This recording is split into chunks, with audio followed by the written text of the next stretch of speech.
마태복음 2장 말씀입니다.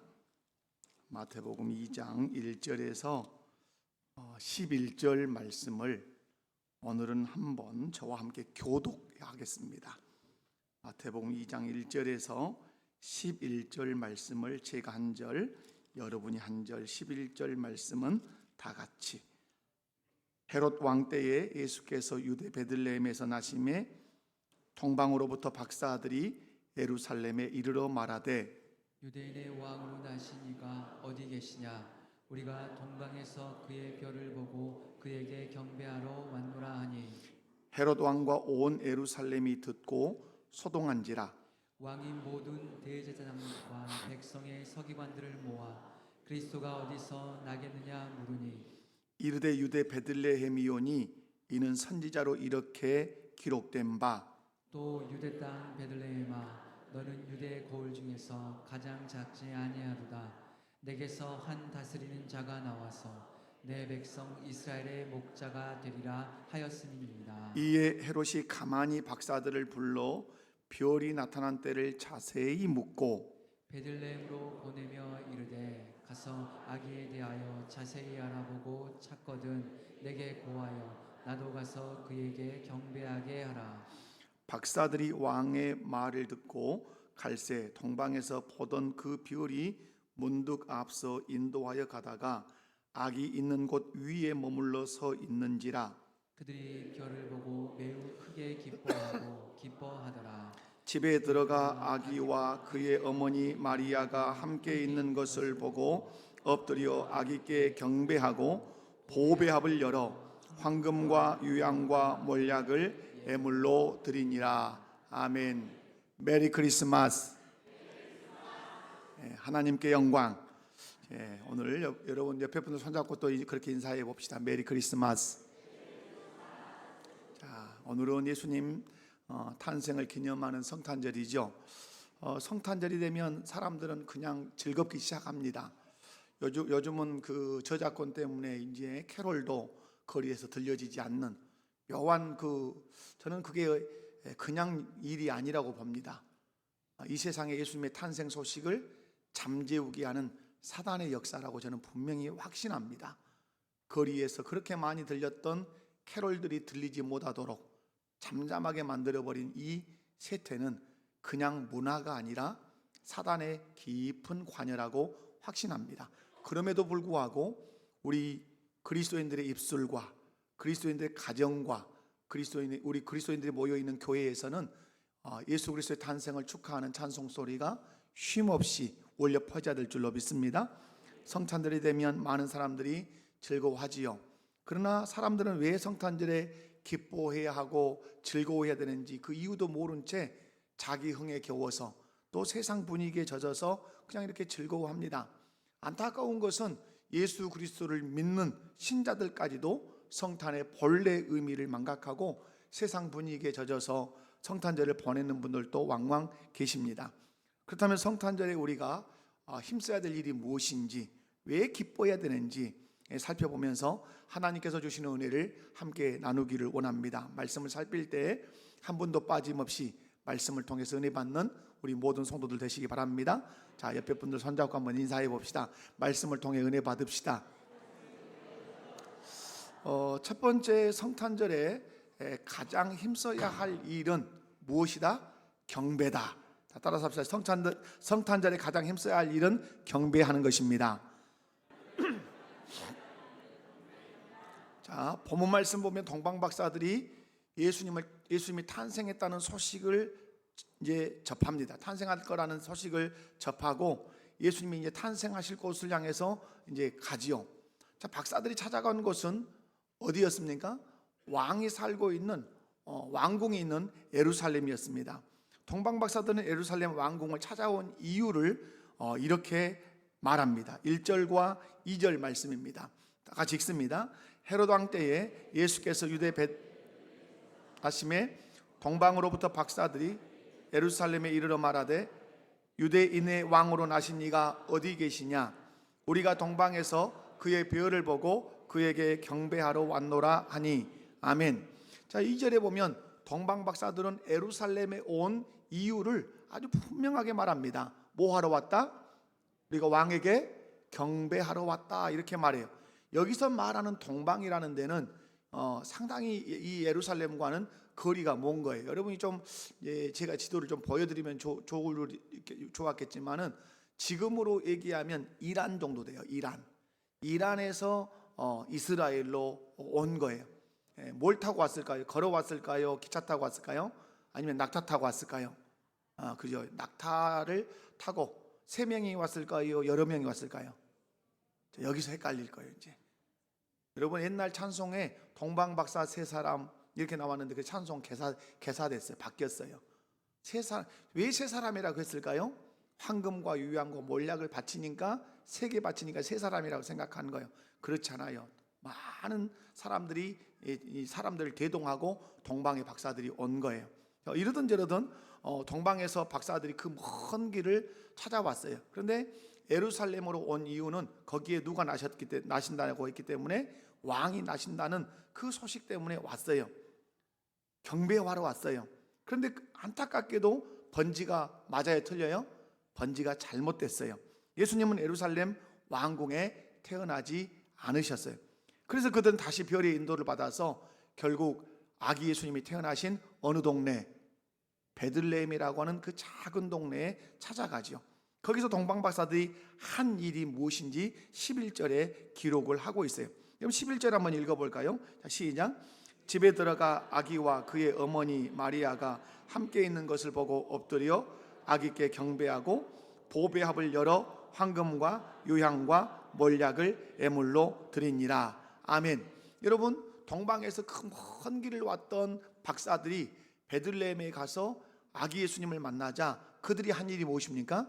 경배했다고 오늘 성경이 기록합니다. 그들은 경배를 목적으로 그 먼 길을, 어떻게 우리말로 표현하면 예배를 목적으로 그 먼 길을 왔던 것이에요. 하나님께서는 본문 말씀을 통해서 우리가 성탄절에 힘써야 할 일이 무엇인지를 정확하게 가르쳐 주고 계십니다. 여러분, 우리가 성탄절에 힘써야 될 일이 무엇입니까? 아기 예수께 경배하는 것, 아기 예수께 예배하는 것이 성탄절의 본연의 일이라 이 말입니다. 성탄절에 우리가 힘써야 하는 것은 첫째도 경배, 둘째도 경배. 성탄절에 그 어떤 것도 예수님께 경배하는 것보다 우선시 될 수 없고 우선시 되어서도 안 된다는 사실이에요. 우리가 어젯밤에 예배당에 모여서 우리 아이들과 함께 성탄 축하 행사를 했어요. 성탄 축하 행사를 한 이유가 뭐예요? 우리끼리 한번 흥겨워 보자? 그건 아니죠. 저는 늘 어떤 행사를 할 때마다 여러분에게 주지시키고 또 각인시키는 것은 잊지 마라. 이것은 누구에게 보이는 것이 아니다. 사람에게 보이려고 하는 것이 아니다. 사람을 의식하지 말고 누구를 의식하라. 하나님을 의식하라. 오늘 이 시간에도 여러분이 성탄절에 이 예배당에 모였어요. 다른 할 일도 많이 있고 구경 갈 일도 있고 놀러 갈 수도 있어요. 그러나 여러분이 동방 박사들처럼 성탄절에는 뭐 해야 하기 때문에, 경배해야 하기 때문에 모든 것 다 정리하고 이 자리에 온 줄로 믿습니다. 여러분, 어젯밤에 우리 아이들이 그렇게 춤을 추고 노래하고 무언극을 청년들이 하고 하는 이유는 뭐죠? 아기 예수께 경배하기 위한 것이고 또 성탄의 중요한 메시지를 또 우리에게 전달해 주기 위해서요. 오늘 우리가 이 예배당에 모인 중요한 이유와 목적이 무엇입니까? 그것도 우리가 예수님께 경배하기 위해서, 예수님을 예배하기 위해서 이 자리에 모인 줄로 믿습니다. 사랑하는 성도 여러분, 성탄절에 저와 여러분이 가장 힘써야 할 일은 무엇이다? 경배하는 것이다. 할렐루야. 예배드리는 것이다. 믿으십니까? 옆에 분들 손잡고 한번 인사합시다. 성탄절에는 경배에 힘씁시다. 아멘이십니까? 성탄절에만 힘쓰겠습니까? 성탄절에 경배해야 할 대상이 누구인지를 정확하게 알고 오늘을 기점으로 또 내년 이 성탄절까지 어떤 일에 나는 힘쓰리라, 경배하는 일에, 예배하는 일에 힘쓰리라, 이 각오를 이 시간에 하셔야 된다 이 말이에요. 성탄절에는 그 무엇보다도 예수님께 예배하고 예수님께 경배하는데 힘을 쏟는 저와 여러분이 되시기를 주님의 이름으로 축원합니다. 두 번째로 동방박사들은 누구께 경배했냐 하는 거죠. 여러분, 찬송을 하든 어떤 말을 하든 중요한 것이 있어요. 그게 뭡니까? 주어가 중요해요. 그 찬송에서 주어가 빠진 찬송은 제거돼야 돼요. 우리가 앞에서 찬양 인도를 할 때 주어가 없는 찬양이 있을 수 있어요. 그건 찬양이 아니에요. 오늘 여러분 동방박사들이 먼 길을 와서 경배하러 왔다고 그래요. 근데 여기서 경배하러 왔다고만 한다면 우리는 정확한 메시지를 들을 수 없어요. 동방박사들이 멀고 먼 길을 찾아온 이유는 분명히 경배하기 위해서인데 누구에게 경배하러 왔냐, 그 주어가 누구냐 하는 것이죠. 누구십니까? 아기 예수님이죠. 자, 11절 또 한 번 읽어봐요. 오늘 11절은 아주 중요하고 내년에 우리 교회의 표어의 성구가 되기도 하는 말씀이에요. 자, 시작. 아기와 그의 어머니 마리아가 함께 있는 것을 보고 엎드려 아기께 경배하고 보배합을 열어 황금과 유향과 몰약을 예물로 드리니라. 아멘. 성탄절이니까 예수님 얘기 많이 하니까 얼마나 좋아요? 그죠? 여러분 11절을 유심히 들여다보십시오. 동방박사들이 어디에 들어갔어요? 집에 들어갔어요. 누구와 누가 있는 걸 보았어요? 아기와 그의 어머니 마리아가 함께 있는 것을 보았어요. 분명히 요셉도 있었을 거예요. 그런데 마태가 여기서 기록해요. 아기와 마리아가 함께 있다고 분명히 기록해 놓고 아기와 마리아에게 경배했다 이렇게 기록하지 않고 분명하게 딱 몰아세워요. 누구께 경배했다? 아기께 경배했다고 마리아를 제치기 시작한단 말이에요. 무슨 말입니까? 마리아는 우리의 경배의 대상이 아니라는 사실을 마태를 통해서 우리 주께서 명확하게 하시는 거예요. 만약 마리아가 경배의 대상이었다면 하나님께서 동방박사들에게 마리아에게도 경배하도록 하셨을 거예요.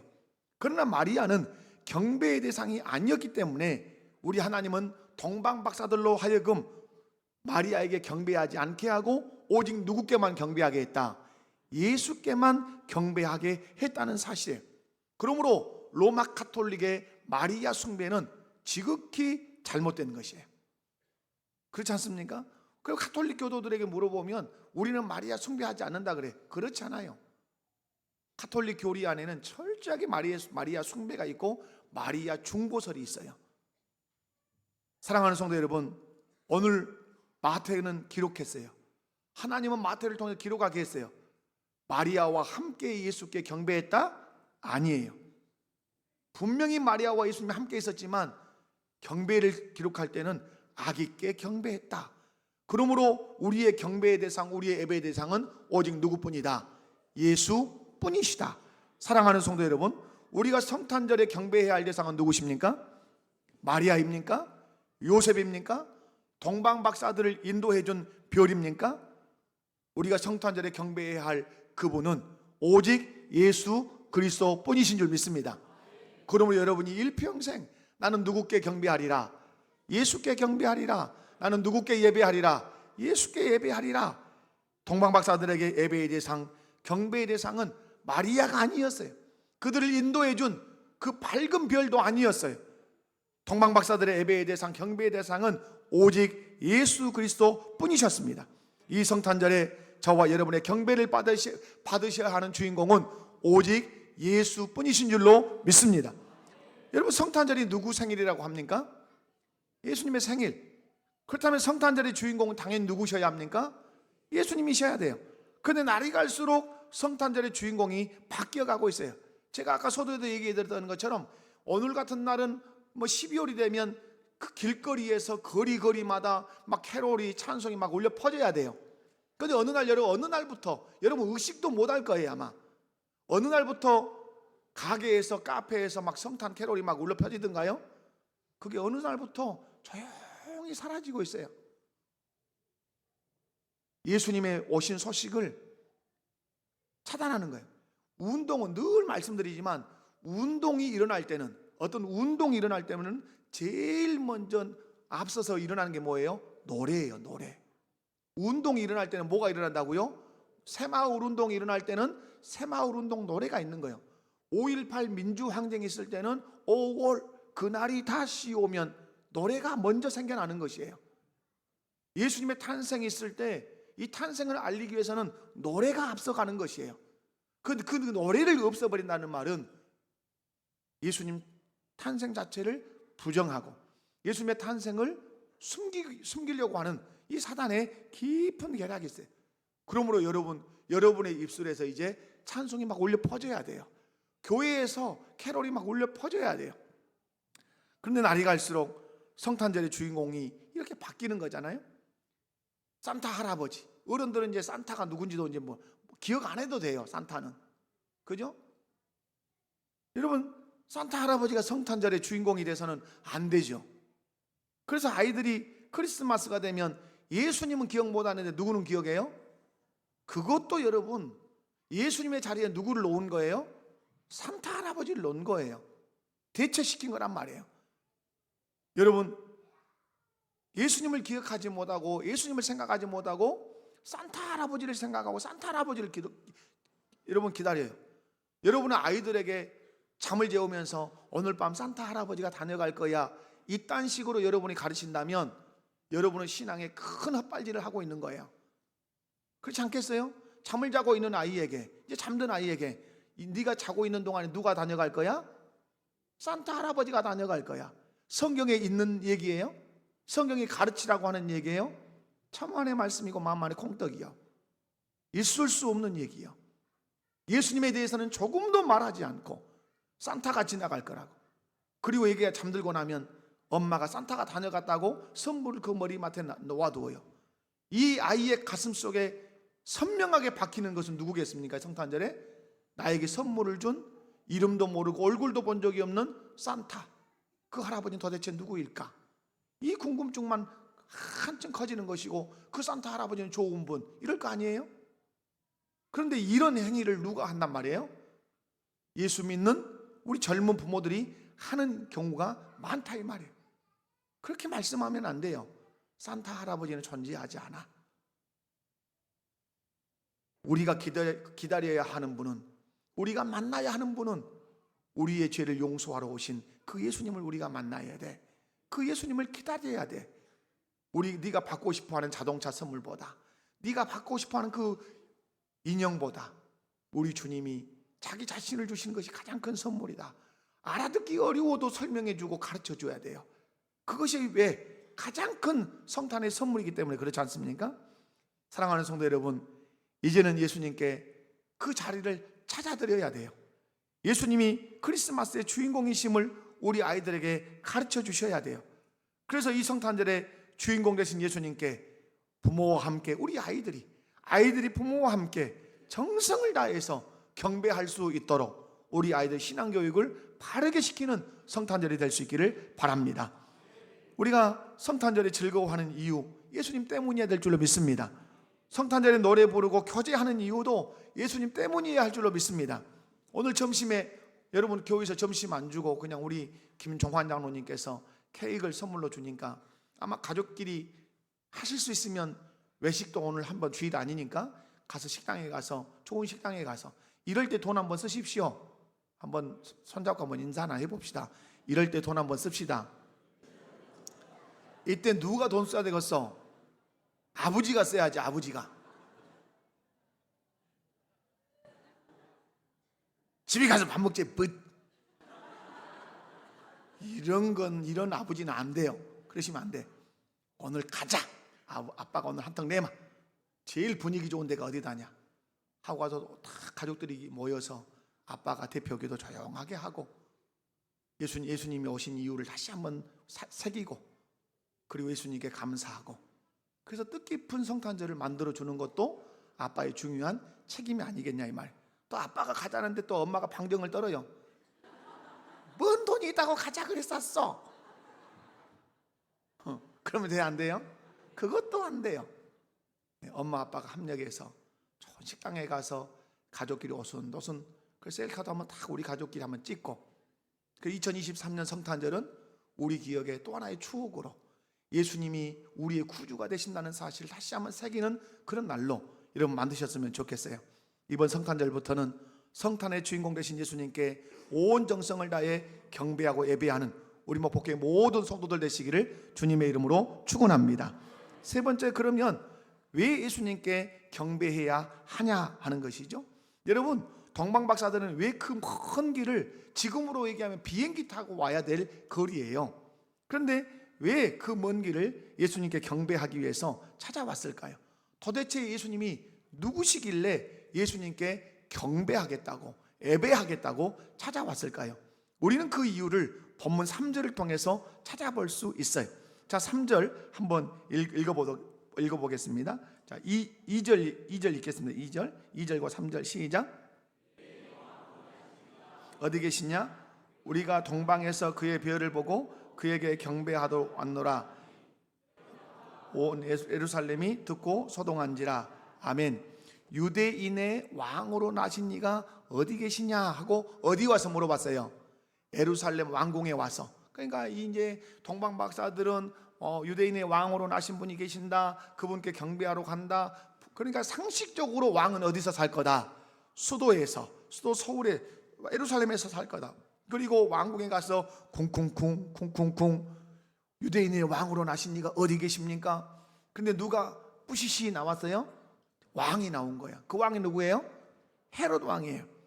지금 헤롯 왕이 왕궁에 살고 있는데 다른 왕이 태어났다고 하니까 깜짝. 여러분, 오늘 3절에 헤롯 왕과 온 예루살렘이 듣고 소동한지라. 왜 소동했어요? 소동했다는 말은 난리가 났다는 말이에요. 왜 난리가 났어요? 왕이 났다고. 헤롯이 가짜 왕이란 말이에요. 근데 진짜 유대인의 왕이 났다 그러니까 난리가 난 거예요. 이 소동이라는 말이 어디서 또 나온 줄 아십니까? 소동이라고 하는 이 말이 마태복음 21장에 소동한지라 나와요. 예수님이 예루살렘으로 나귀를 타고 입성하실 때 소동이 일어나요. 왜 예수님이 나귀 타고 예루살렘으로 입성하죠? 나귀를 탄 누구로 가요? 왕으로 가세요. 예수님이 왕으로 들어설 때마다 예루살렘은 뭐가 일어나요? 소동이 일어나요. 왜? 진짜 왕이시기 때문에 그래요. 여러분, 그래서 유대인의 왕으로 나신 이가 어디 계시냐고 이렇게 동방 박사들이 물을 때 헤롯 왕은 대제사장들과 서기관들에게 물어요. 어떻게 묻는가? 자, 4절 봐봐요. 4절. 자, 4절 시작. 왕이 모든 대제사장과 백성의 서기관들을 모아 그리스도가 어디서 나겠느냐 물으니. 자, 상식적으로, 자, 동방 박사들이 와서 어떻게 물었어요? 왕궁에 와서 유대인의 왕으로 나신 이가 어디 계시뇨 물었어요.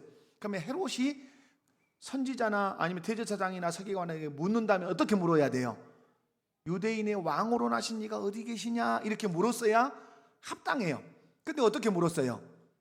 그리스도가 어디 나시냐 이렇게 물었단 말이에요. 그러면 이것을 우리를 하나로 정리해야 돼요. 유대인의 왕이신 그분은 누구시다? 그리스도시다. 이건 누가 알고 있었던 사실이에요? 헤롯이 알고 있었던 사실이에요.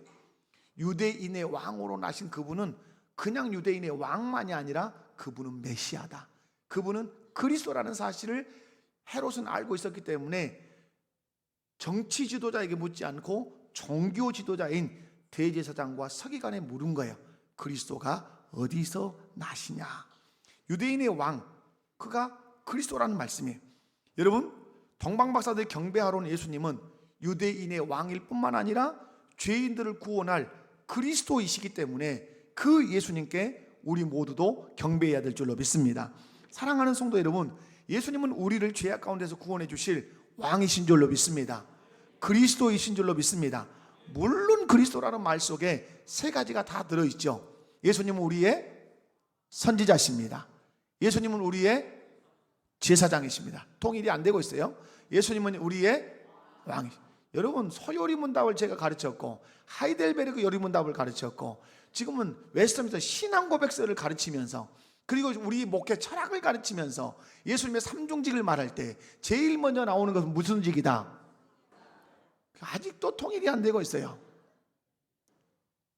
자, 제일 먼저 나오는 직은 선지자직이고 그 다음에 나오는 직은 아직도 안 되고 있어요.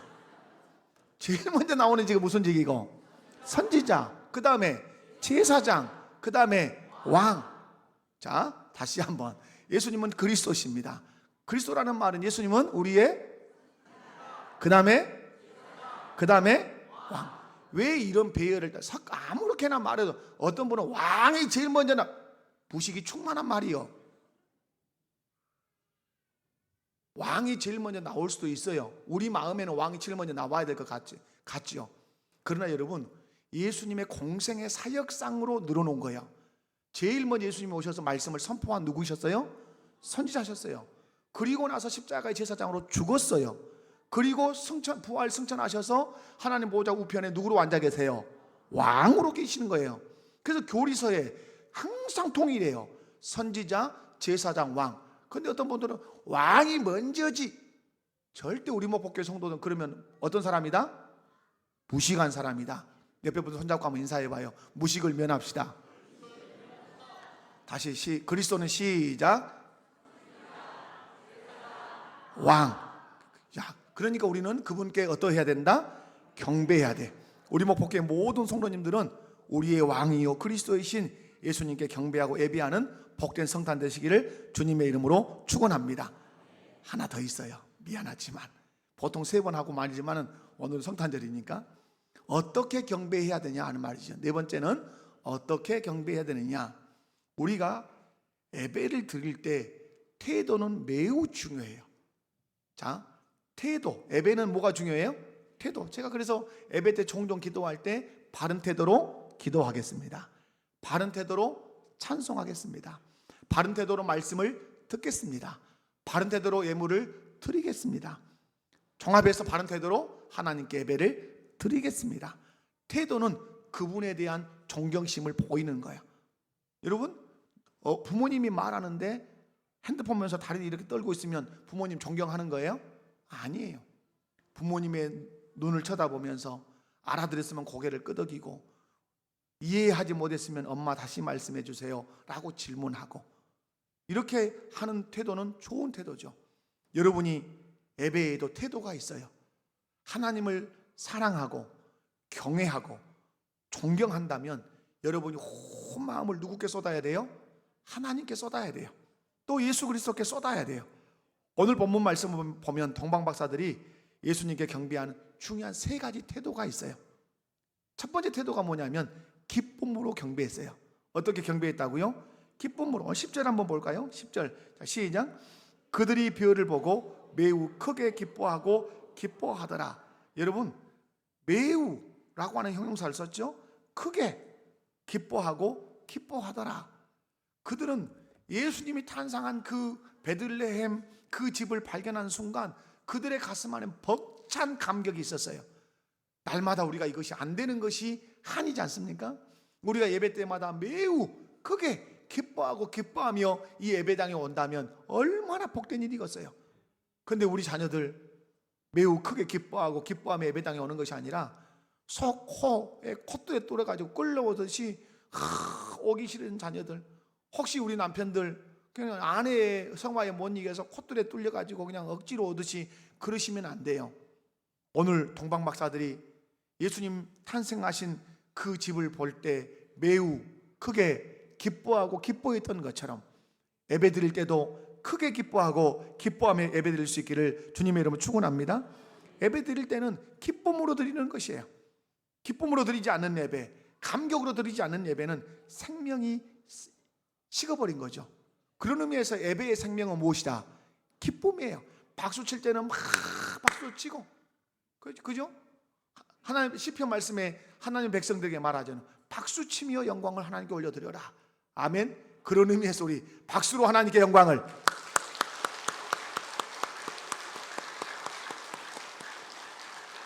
여러분, 다른 건 다 악기가 도구요.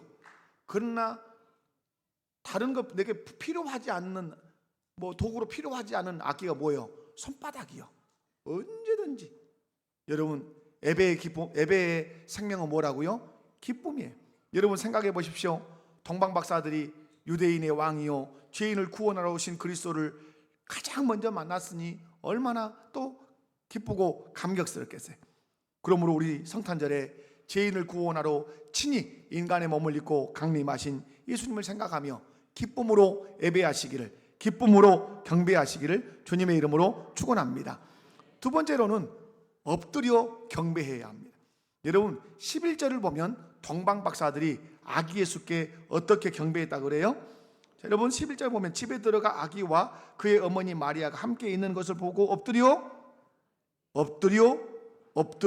아기께 경배했다.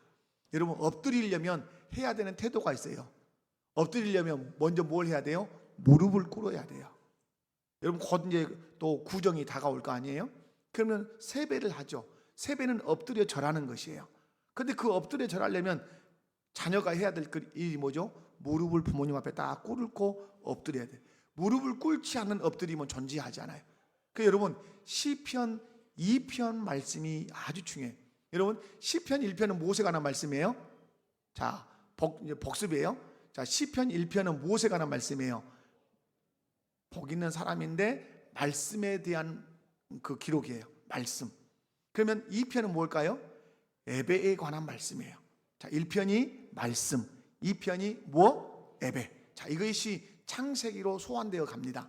창세기에 가면 3장이 무엇에 대한 실패? 3장이 아담의 실패거든요. 아담이 무엇에 실패해요? 말씀의 실패예요. 말씀의 실패. 4장이 가인과 아벨의 제사예요. 무엇에 실패해요? 예배에 실패해요. 그 구조가 시편으로 고스란히 가서 1편에서 말씀을 얘기해요. 2편에 가서 뭘 얘기해요? 예배.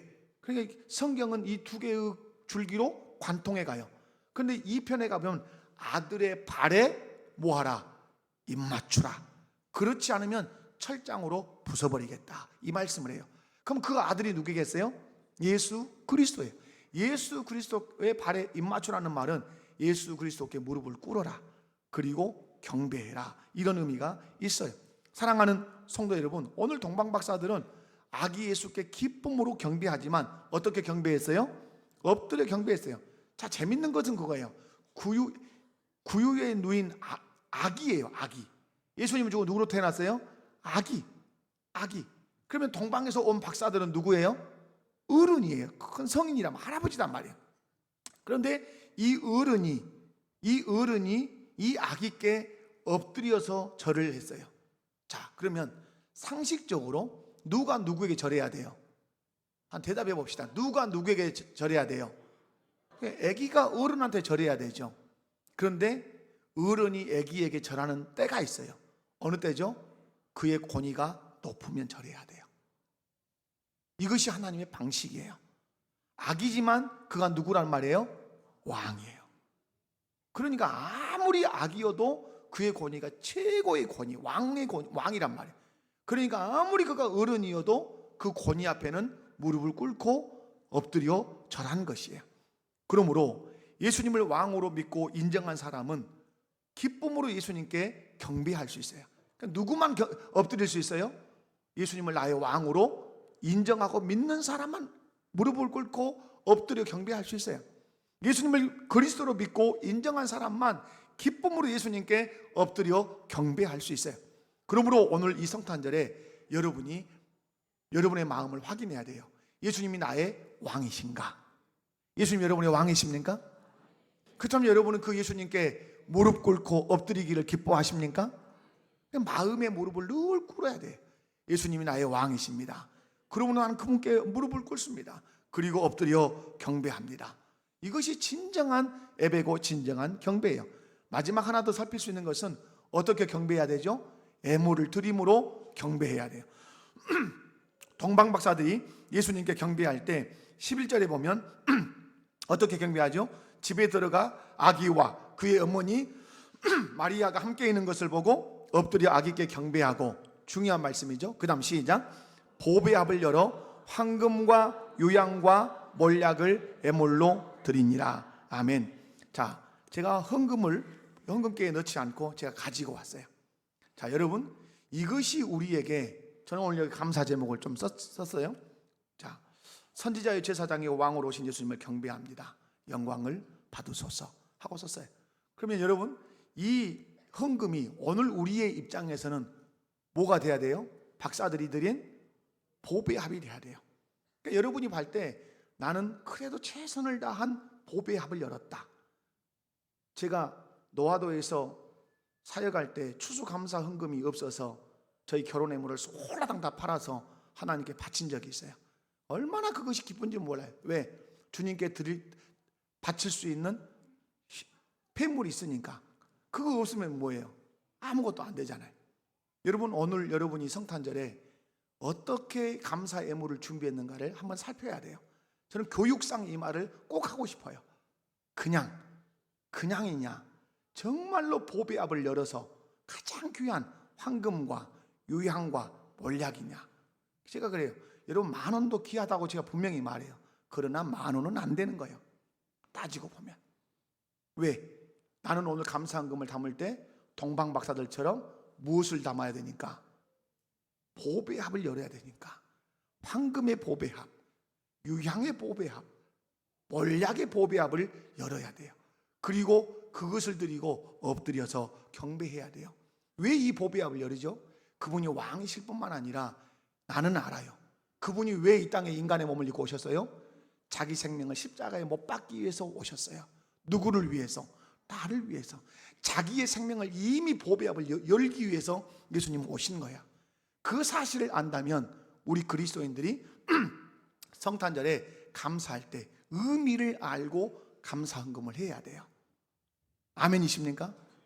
또 헌금 설교한다냐? 안 해도 돼요, 여러분은. 그러나 중요한 것은 누구 앞에 하는 태도예요? 하나님 앞에서, 특별히 예수 그리스도 앞에 여러분이 보여야 되는 태도예요. 그런데 여러분, 그냥 하는 거냐? 아니에요. 성경에 명시되어 있어요. 출애굽기 23장 15절 한 절을 읽어보도록 하겠습니다. 자, 시작. 무교병의 절기를 지키라. 내가 내게 명령한 대로 아비볼의 정한 때에 이래 동안 무교병을 먹을지니 이는 그 달에 내가 애굽에서 나왔습니다. 빈손으로 내 앞에 나오지 말지니라. 아멘. 그 달에 네가 애굽에서 나왔다. 누구에 의해서? 하나님에 의해서. 내가 너의 구원자다. 구원자인 하나님 앞에 나올 때 어떻게 나오지 마라? 빈손으로 내 앞에 나오지 마라. 출애굽기 34장 20절도 똑같아요. 출애굽기 34장 20절도 빈손. 한번 읽어볼까요? 띄워졌으니까 시작. 그렇게 하지 아니하려면 그 목을 꺾을 것이며 내 아들 중 장자는 다 대속할지며 빈손으로 내 얼굴을 보지 말지니라. 아멘. 여러분, 제가 헌금 설교를 주일날 할 때 꼭 이 대목을 해요. 우리가 주일 헌금을 하나님 앞에 드립니다. 주일 헌금을 드리는 이유를 여러분 기도를 통해서 들었으니까 알죠? 주일 11조도 있고 감사 헌금도 있고 내 힘으로 연약하니까 하나님 도와주세요. 소원 제목을 담아서 소원 예물도 있고 선교 예물도 있어요. 근데 마지막에 제가 꼭 하나 하죠. 무슨 예물을 드립니다? 주일 예물을 드립니다. 주일 예물. 근데 이 주일 예물을 드립니다 할 때 제가 꼭 덧붙이 하는 기도가 있어요. 왕이신 하나님 앞에 빈손으로 나오지 않았음을 제가 보입니다. 왜? 왕이신 하나님 앞에 나올 때는 어떤 손으로 나오지 마라? 빈손으로 나오지 마라. 그래서 그 빈손으로 나오지 않도록 하기 위한 선배들의 신앙교육이 거기 있는 거야. 근데 거의 주일 예물을 왜, 주일 헌금을 왜 하는지 거의 모든 성도들 모릅니다. 오늘 혹시 옆에 교회 성도들 만나면 주일 헌금을 왜 합니까? 11조 감사 이런 거 다 빼고 그냥 담는 주일 헌금 왜 하는지 물어보십시오. 거의 모를걸요? 우리 목포교회만 알 거예요 아마. 제가 거의 99% 확신해요. 우리 목포교회만 알 수 있어요. 왜 주일 예물을 드린다고요? 왕이신 하나님께 빈손으로 나오지 말라고 한 그 말씀을 순종하기 위해서 하는 거예요. 그러므로 여러분, 오늘 동방박사들이 보배합을 다 보배 담은 함이에요. 근데 거기서 뭐가 있어요? 황금이 있어요. 황금. 유향이 있어요. 유향. 그리고 몰약이 있어요. 저는 이 세 가지가 예수 그리스도의 삼중직과 밀접한 연관이 있을 거라고 생각을 해요. 황금은 왕권을, 유향은 선지자를, 몰약은 제사장직을 상징할 거라고 생각을 해요. 더 연구를 해야 되겠죠. 그런데 이 보배합을 열어서 아기 예수께 내놓고 엎드려 뭐 했더라? 경배했더라. 기쁨으로 경배했어요. 사랑하는 우리 목포교회 성도 여러분, 여러분도 오늘 이 성탄절에 보배합을 여시기 바랍니다. 저는 그래서 늘 그래요. 내 마음에 내가 잘못했구나 하면 다시 하라고 저는 가르쳐 드려요. 다시 하십시오. 어떻게 하십시오? 다 헌금을 많이 걷기 위해서 그런 불량한 목사 아니에요. 저는 주님 앞에 바른 태도를 가르치기 위한 거예요. 아, 내가 참 몰랐구나. 몰라서 내가 잘못했어요, 주님. 그렇다면 기회가 있는 거잖아요. 어떻게 할 수 있는 기회? 다시 할 수 있는 기회. 그 주님 앞에 내가 바른 태도를 취합니다. 말씀 듣고 내가 배웠습니다. 그럼 여러분의 마음이 어떻겠어요? 뿌듯해져요. 기뻐요. 희열이 생겨요. 그것이 신앙이에요. 말씀했습니다. 성탄절에 가장 힘써야 할 것은 경배예요. 성탄절 이후에 가장 애써야 될 것 예배 생활이에요. 그 예배의 대상은 하나님 아버지께서 보내신 예수 그리스도세요. 그분께 경배해야 되는 이유는 그분은 왕이시며 우리의 죄를 사하러 오신 그리스도이시기 때문에 그래요. 그러면 어떻게 그분께 경배해야 돼요? 기쁨으로, 그리고 무릎을 꿇고 엎드려, 그리고 가장 귀한 보배압을 열어서 가장 귀한 예물을 드리며 경배하고 예배해야 될 줄로 믿습니다. 이것이 성탄절에 우리가 힘써야 할 일이며 성탄절 이후에 힘써야 할 우리의 태도라는 사실을 기억하시고 올 한 해 잘 마무리하시고 2024년도 주 안에서 형통하시기를 주님의 이름으로 축원합니다. 다 같이 자리에서 일어나셔서 찬양합니다.